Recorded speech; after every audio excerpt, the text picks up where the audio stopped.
കുജൽദം രാമ രാമേതി മധുരം മധുരാക്ഷരം ആരോഗ്യ കവിതാശാഖം വന്ദേ വാൽമീകി കോകിലം.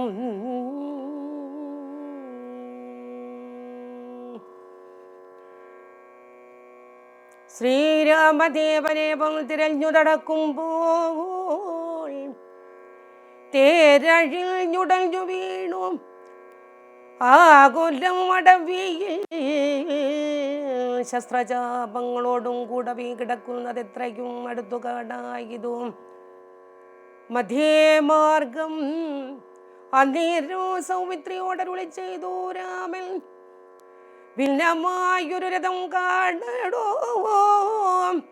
കുമാരാ, നീ തന്വങ്കിതല്ലയൊരു രാക്ഷസൻ കൊണ്ടുപോകുമ്പോൾ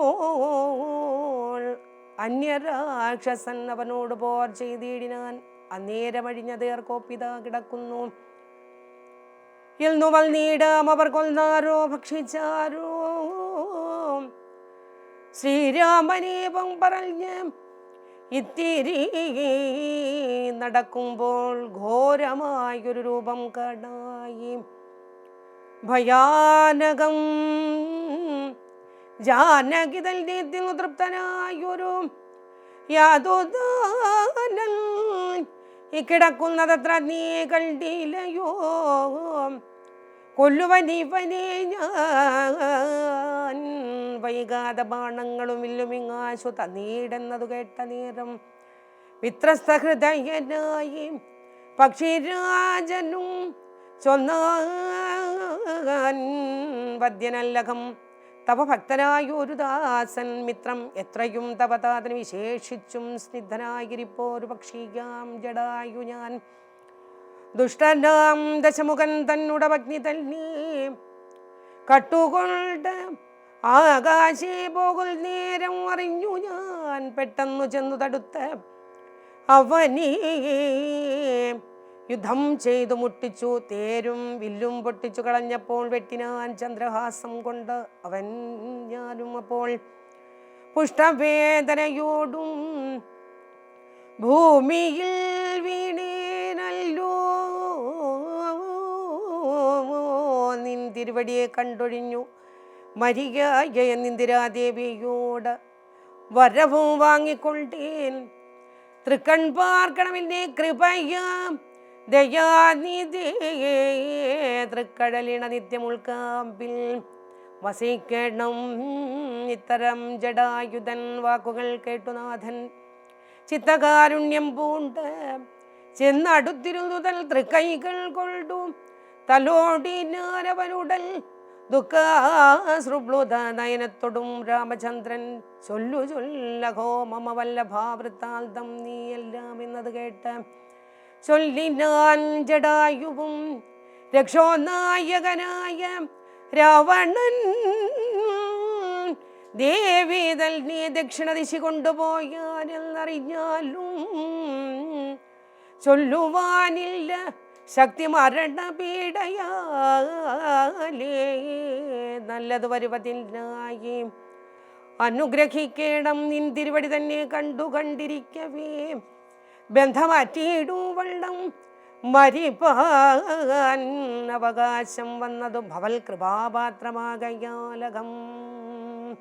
പുണ്യപുരുഷ പുരുഷോത്തമാദയാദിതേ നിൻ തിരുവടി സാക്ഷാൽ ശ്രീ മഹാവിഷ്ണു പരാനന്ദാത്മാ പരമാത്മാവായ മാനുഷരൂപി സന്തതമന്തർഭാഗേ വസിച്ചേടുക വേണം. നിൻ തിരുമേനി ഘനശ്യാമളം അഭിരാമം അന്ത്യകാലത്തിങ്കൽ ഈ വണ്ണം കാണായ മൂലം ബന്ധവും മറ്റു മുക്തനായി ഞാനെന്നു നൂനം. ബന്ധുഭാവേന ദാസനാകിയൂരടീനെ ബന്ധുക സുമസമതൃക്കരതലം തന്നാൽ ബന്ധുവത്സല മന്ദം തൊട്ടരുളേണമെന്നാൽ നിൻ തിരുമലരടിയോടു ചേർന്നിടാമല്ലോ. ഇന്ദിരാപതിയതു കേട്ടുടൽ തലോടിനാൻ മൽദമൽദം പൂർണ്ണാത്മാനന്ദം വന്നിടും വണ്ണം. അന്നേരം പ്രാണങ്ങളെ ത്യജിച്ചു ജടായുവും. മന്നിടം തന്നിൽ വീണ നേരത്ത് രഘുവരൽ കണ്ടു നീർ വാർത്തു ഭക്തവാത്സല്യ പരവശാൽ. അർണോജനേത്രൻ പിതൃമിത്രമാം പക്ഷീന്ദ്രന്റെ ഉത്തമാംഗത്തെടുത്ത് ഉത്സംഗസീമിനി ചേർത്തിട്ട് ഉത്തരകാര്യാർത്ഥമായി സോദരനോടു ചൊല്ലാൻ. കാഷ്ടങ്ങൾ കൊണ്ടുവന്നു നല്ലൊരു ചിത തീർത്തു കൂട്ടണം, അഗ്നി സംസ്കാരത്തിന് വൈകിടാതെ. ലക്ഷ്മണൻ അതു കേട്ട് ചിതയും തീർത്തിയിടിനാൻ. തൽക്ഷണം കുളിച്ചു സംസ്കാരവും ചെയ്തു. പിന്നെ സ്നാനവും കഴിച്ചു ദഗക്രിയാദിയും ചെയ്ത് കാനനെ തത്ര മൃഗം വധിച്ചു മാംസകണ്ഠം പുല്ലിൽ മേൽ വെച്ചു ജലാദികളും നൽകിയിടിനാൻ. നല്ലൊരു ഗതി അവനുണ്ടാവാൻ പിത്രർത്ഥമായി. പക്ഷികൾ ഇവയെല്ലാം ഭക്ഷിച്ചു സുഖിച്ചാലും പക്ഷീന്ദ്രൻ അതുകൊണ്ട് തൃപ്തനായി ഭവിച്ചാലും കാരുണ്യമൂർത്തി കമലേക്ഷണൻ മധുവൈരി സാരൂപ്യം ഭവിക്കുന്നത് സാദരമരുൾ ചെയ്തു.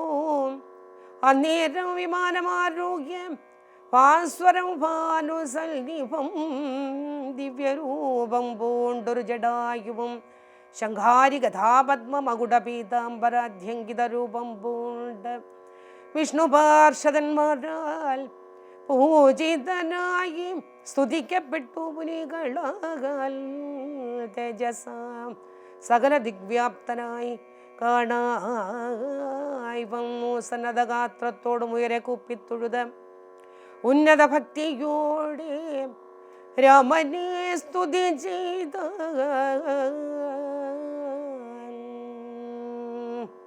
അഗണ്യ ഗുണമാദ്യമവ്യയം അപ്രമേയം അഖില ജഗൽ സൃഷ്ടിസ്ഥിതി സംഹാരമൂലം പരമം പരാപരമാനന്ദം പരാത്മാനം വരദം മകം പ്രണതോസ്മി സന്തതം. രാമം മഹിത കടാക്ഷ വിഷേപിതാമരശുജം രഹിതാപതി സുഖമിന്ദിരാ മനോഹരം ശ്യാമളം ജടാമകുടോജ്വലം ചാപശരകോമളം കരാംബുജം പ്രണതോസ്മ്യഹം. രാമം ഭുവനകമനീയ രൂപമീഢിതം ശതരവിഭാസുരമഭീഷ്ടപ്രദം ശരണതം സുരപാദപമൂലരചിത നിലയനം സുരസഞ്ജയ സേവ്യം പ്രണതോസ്മ്യഹം. രാമം ഭവഗാനന ഭവദഹന നാമധേയം ഭവപങ്കജ ഭവമുഖദൈവതം ദേവം ധനുജപതി കോടി സഹസ്രവിനാശനം മനുജാകാരം ഹരിം പ്രണതോസ്മ്യഹം. രാമം ഭവഭാവനാകരം ഭഗവൽ സ്വരൂപിണം ഭവഭീവിരഹിതം മുനിസേവിതം പരം ഭവസാഗരതരണാഗ്രിബോധകം നിത്യം ഭവനാശയാനിശം പ്രണതോസ്മ്യഹം. രാമം ഗിരീശ ഗിരിസുധാഘൃതയാംബുജാവാസം ഗിരിനായകതരം ഗിരിപക്ഷാരേസേവ്യം സുരസഞ്ജയതനുജേന്ദ്രസേവിതപാദം സുരഭമണിനിഭം പ്രണതോസ്മ്യഹം. രാമം പരതാരാർത്ഥ പരിവർജിതമനീഷീണാം പരപൂരുഷഗുണഭൂതി സന്തുഷ്ടാത്മാനാം പരലോകൈകഹിതനിരതാത്മനാം സേവ്യം പരമാനന്ദമയം പ്രണതോസ്മ്യഹം. രാമം സ്മിതസുന്ദര വികസിതവത്രാംഭോരുഗം സ്മൃതിഗോചരമസിതാംബുദ കളേപരം സിതപങ്കജചാരുനയനം രഘുവരം ക്ഷിതിനന്ദിനീവരം പ്രണതോസ്മ്യഹം. രാമം ജലപാത്രൗകസ്ഥിതരവിമണ്ഡലം പോലെ സകല ചരാചര ജന്തുക്കളുള്ളിൽ വാഴും പരിപൂർണാത്മാനൽത്തും പരിപൂർണാത്മാനമദ്വയം അവ്യയം വേഗം പരമം പരാപരം പ്രണതോസ്മ്യകം രാമം വിധിമാധവ ശംഭുരൂപഭേദേന ഗുണത്രിതയ വിരാജിതം കേവലം വിരാജതം ധൃതശമുനിജരസ്തുതമവ്യക്തം അജം ക്ഷിതിജ മനോഹരം പ്രണതോസ്മ്യകം രാമം മന്മദശതകോടി സുന്ദര കളേബരം ജന്മനാശാദിഹീനം ചിന്മയം ജഗന്മയം നിർമ്മലം ധർമ്മകർമ്മ ആധാരമപ്യനാധാരം നിർമ്മമമാത്മാരാമം പ്രണതോസ്മ്യകം രാമം.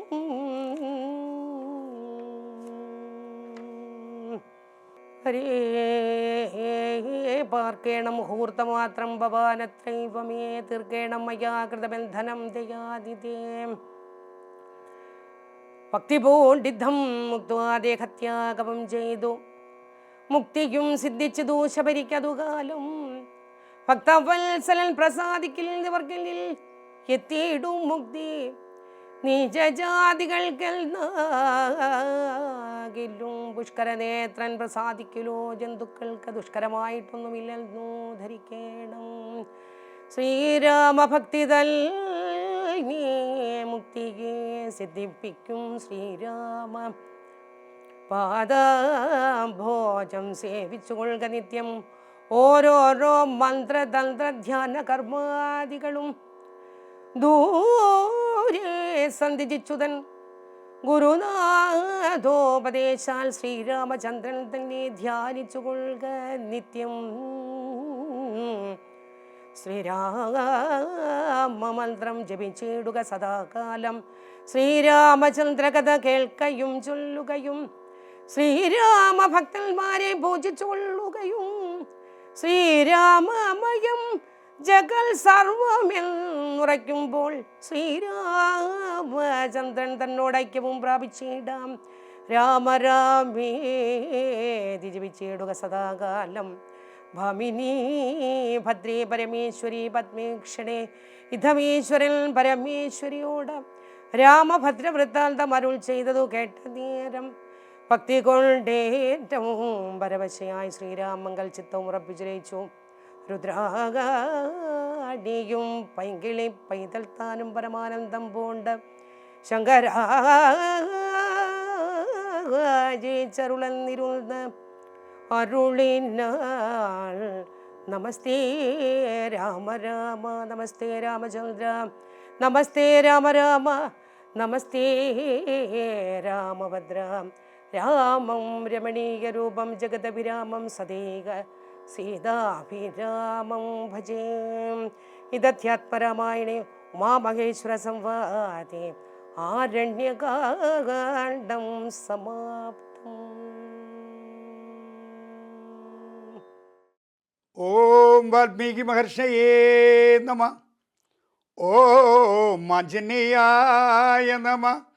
ഓം സീതാ ഭരത ലക്ഷ്മണ ശത്രുഘ്ന ഹനുമാൻ സമേതനായ ശ്രീരാമചന്ദ്ര പ്രഭുവേ നമഃ. സംഭൂജരായ സജ്ജനങ്ങളെ, തൻ്റെ മായാപ്രയോഗം കൊണ്ട് രാവണൻ സന്യാസി വേഷത്തിൽ വന്ന് സീതയെ അപഹരിച്ചു കൊണ്ടുപോകാം. അപ്പോൾ ലക്ഷ്മണൻ പറഞ്ഞ ആ ലക്ഷ്മണരേഖ ബന്ധിച്ചത് കൊണ്ടാണ് രാവണന് സീതയെ കൊണ്ടുപോകാൻ സാധിച്ചത്. അപ്പോൾ ഈ ലക്ഷ്മണരേഖ എന്ന് പറഞ്ഞാൽ നമുക്കൊക്കെ അറിയാം. ലക്ഷ്മണൻ പറഞ്ഞു സീതാദേവിയോട് ഇങ്ങോട്ട് കടക്കരുതെന്നാണ് പറഞ്ഞു. പക്ഷേ രാവണൻ അതിബുദ്ധിമാനാണ്. ഇങ്ങോട്ട് കടത്തിച്ചു. ആ സന്യാസിയുടെ ആ രൂപം എടുത്തുകൊണ്ട് വന്നിട്ട്, അല്ലെങ്കിൽ സീതാദേവിയെ കൊണ്ടുപോകാൻ സാധിക്കില്ല. ഇന്ന് നമ്മുടെ കുടുംബങ്ങളിലും ലക്ഷ്മണരേഖ ബന്ധിക്കുന്ന കാര്യമുണ്ട്. നല്ല കാര്യം ആര് പറഞ്ഞാലും സ്വീകരിക്കുന്നു.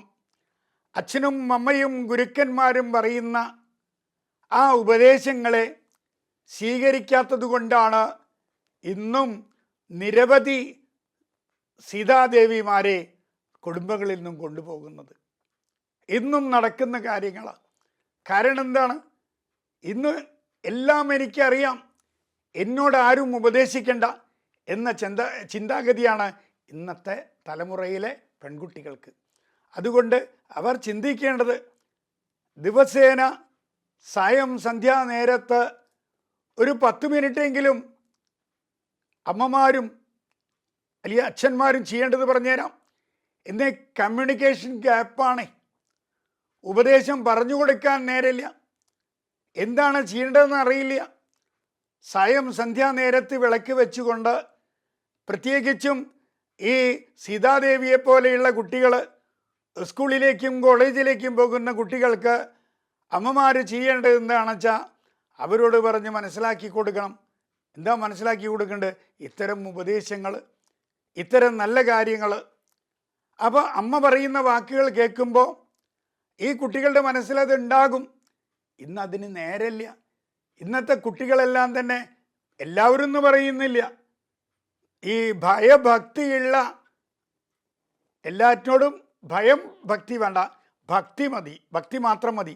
ഭക്തിയിലൂടെ ജീവിക്കുന്ന, ഈശ്വര വിശ്വാസത്തിലൂടെ ജീവിക്കുന്ന കുട്ടികൾ അച്ഛനമ്മമാർ പറഞ്ഞത് അനുസരിക്കും, അത് അതേപോലെ അനുസരിക്കും. അങ്ങനെയുള്ള കുട്ടികൾക്ക് ഭഗവാന്റെ ചിന്തയുണ്ടായിരിക്കും.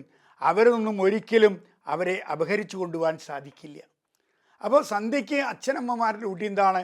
ഇന്ന് എവിടെ നോക്കിയാലും ഈ മൊബൈലിനടിമയായിരിക്കുകയാണ്, സംസാരിക്കാൻ ഗ്യാപ്പില്ല. അപ്പോൾ ഇത്തരം ആധ്യാത്മിക കാര്യങ്ങൾ വരും തലമുറയ്ക്ക് പറഞ്ഞു കൊടുത്തു കഴിഞ്ഞാൽ അവർക്ക് ഭാവിയിൽ രക്ഷപ്പെടാൻ സാധിക്കും. രാമനാമത്തിൻ്റെയൊക്കെ പ്രസക്തി അത്രയാണ്. ഇന്ന് കോളേജിൽ പോയ കുട്ടി തിരിച്ചു വരില്ല. അമ്മമാർക്ക് ഭയമാണ്. അല്ലെങ്കിൽ ഈ കലിയുഗം തല തിരിഞ്ഞും കൊണ്ടാട്ടോ, സംശയമൊന്നുമില്ല. കാരണം എന്താ? എല്ലാം തല തിരിഞ്ഞും കൊണ്ടാ. പണ്ട് കാലത്തെ ഈ അരിയാട്ടിയിരുന്നു അല്ലേ, ഈ നടുവിലത്തെ ആട്ടുകളിൽ ഇങ്ങനെ തിരിഞ്ഞുകൊണ്ടിരിക്കും, പുറത്തുള്ള ആളെന്തോ അനങ്ങാണ്ട് നിൽക്കും. ഇപ്പം തല തിരിഞ്ഞു, നടുവുള്ള ആൾ അവിടെ നിൽക്കും ഗ്രൈൻഡറേ, പുറത്തുള്ള ആളോ അതിങ്ങനെ ചുറ്റിക്കൊണ്ടിരിക്കും, തല തിരിഞ്ഞിരിക്കുകയാണ്. ഏത് പ്രവൃത്തി അതെയാണ്. സന്ധ്യാനേരത്ത് ഭക്ഷണം കഴിക്കരുതെന്ന് പറയും. സന്ധ്യാനേരത്ത് ഭക്ഷണം കഴിക്കരുതെന്ന് പറയാനുള്ള കാരണം എന്താണെന്ന് വെച്ചാൽ, ഈ ദീപാരാധന സമയത്തിന് 1.5 മണിക്കൂർ മുമ്പാണ് പാട്ടരാശി സമയം. ഈ സമയത്ത് അന്തരീക്ഷത്തിലെല്ലാം വിഷവസ്തുക്കളായിരിക്കും. അപ്പോൾ ഒന്നും ചെയ്യാം. അതിന് ശേഷം നമ്മൾ ചില ആൾക്കാർ പറയും രാമായണം വായിക്കാൻ പാടില്ല സന്ധ്യാനേരത്തെ, ഹനുമാൻ സ്വാമി കഴുത്തി പിടിക്കുന്നു. അത് തെറ്റാട്ടോ. അത് വീട്ടിലെ അമ്മമാർക്ക് ഈ ദൃശ്യമാധ്യമങ്ങൾ കാണാനാ. ഭഗവാന്റെ നാമങ്ങൾ എപ്പോൾ വേണമെങ്കിൽ ചെല്ലാം എന്നാണ് പറഞ്ഞത്. എപ്പോൾ വേണമെങ്കിൽ ചെല്ലാം. കാരണം അത്രയും നേരം നമ്മുടെ മനസ്സ് ശുദ്ധമായി കിട്ടും. ശുദ്ധമായി കിട്ടാനാണ് ഈ സന്ധ്യയ്ക്ക് നമ്മൾ നാമം ചെല്ലുന്നതും. അപ്പോൾ അങ്ങനെ ആ അനുഭവത്തിൽ ഉറച്ചു നിൽക്കണമെങ്കിൽ എന്ത് വേണം? ദൈവത്തിനോടുള്ളൊരു ഇഷ്ടം വേണം. ഇവിടെ രാവണൻ സീതാദേവിയെ കൊണ്ടുപോയി, സീതാദേവി ലക്ഷ്മണരേഖ ബന്ധിച്ചപ്പോൾ കൊണ്ടുപോകുന്ന നേരത്ത് സീതാദേവി രാമനെ വിളിച്ച് കരഞ്ഞു. ഈ ശബ്ദം കേട്ടപ്പോഴാണ് ജടായു അവിടെ നിൽക്കുക. എന്തോരം സാധനം വരികയെന്ന്. അപ്പം നിലകൾ ഏട്ടവയ്ക്ക് ജടായുവിന് തോന്നുകയാണ്, ആ രാവണൻ സീതയെ കെട്ടു. നേരെ ജടായു ചെന്നു, തന്നെ കൊണ്ട് ചെയ്യാൻ പറ്റിയ കാര്യങ്ങളെല്ലാം തന്നെ ചെയ്തു. ആ തൻ്റെ ചിറക് കൊണ്ട് ആ വിമാനം അടിച്ച് തകർത്തു. 2 ചിറകും കൊണ്ട് വിട്ടാണ് രാവണൻ. നേരെ താഴത്തേക്കോട്ട് വീഴുകയാണ്. അപ്പോൾ സീതാദേവി ഒരു അനുഗ്രഹം കൊടുക്കുകയാണ്. എന്താണ് അനുഗ്രഹം കൊടുത്തറിയോ? എൻ്റെ ഭർത്താവ് നിന്നെ വന്ന് കാണുന്നത് വരെ നീ ജീവിച്ചിരിക്കുന്നതാണ്. അങ്ങനെ ജടായു അങ്ങോട്ട് പോവാണ്. വീണ്ടും വിമാനം പോകുന്ന സമയത്താണ് സീതാദേവി തൻ്റെ ആ ആഭരണങ്ങളെല്ലാം താഴത്തേക്ക് ഇടുകയാണ്. അതും ഓരോ സൈൻ കൊടുത്ത മാതിരി. അങ്ങനെ സീതാദേവിയെ കൊണ്ട് രാവണൻ പോയി വയ്ക്ക് ശ്രീരാമനും ലക്ഷ്മണനും ആകെ എന്ത് വേണമെന്നറിയുന്നില്ല. അവരാകെ ദുഃഖത്തിലാണ്. അവിടെ രാമൻ്റെ ശോകമാണ് പിന്നെ വരുന്നത്. സീതാദേവി അന്വേഷിച്ച് നടക്കുകയാണ് ഓരോ ഇതോടും. ഏറ്റവും ചിന്തിക്കേണ്ട വിഷയം എന്താണെങ്കിൽ, ശ്രീരാമദേവൻ ധർമ്മത്തിൻ്റെ മൂർത്തി ഭാവ. രാമനെങ്ങനെ ശോകം വന്നു എന്നാണ് തോന്നുന്നത് സീത പോയപ്പോൾ.